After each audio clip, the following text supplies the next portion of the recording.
नमस्कार। आज यो गद्य कविताबाट जसको शीर्षक छ अभाव। गाह्रो हुँदो रहेछ, गाह्रो हुँदो रहेछ, न जागिर न पेन्सन।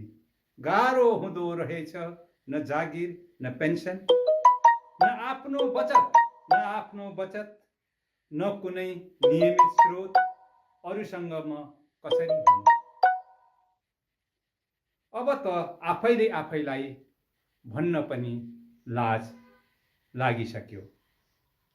जहाँ कुरा गर्यो आखिर उसैमा ठोकिने रहेछ। झन् छन् गेडी सबै तेरी, छैनन् गेडी सबै मेरी। साना तिना काम पनि अभाव भएपछि मन बाँधेर तर्किनु पर्दो रहेछ। मन बिसाउने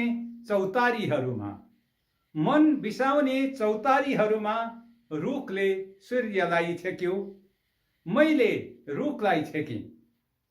बतास आएर मन उडाइदियो, उडेको मन फर्काउन उही चाहिँदो रहेछ।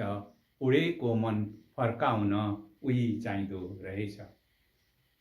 म गरिब भएँ, सोच गरिब भएन। सोच महान थियो तर म महान हुन सकिन। आफू डुबेर भए पनि अरूलाई उठाउने मभित्रको मन भए पनि धन हुन सकेन। मलाई तौलिनेहरू मेरो तौल उघारिसकेको छ। म नियमित आकस्मिकतामा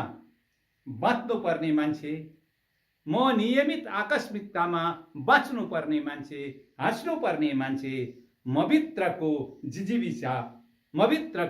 जिजीविषा थाम्न सकिन। धन्यवाद।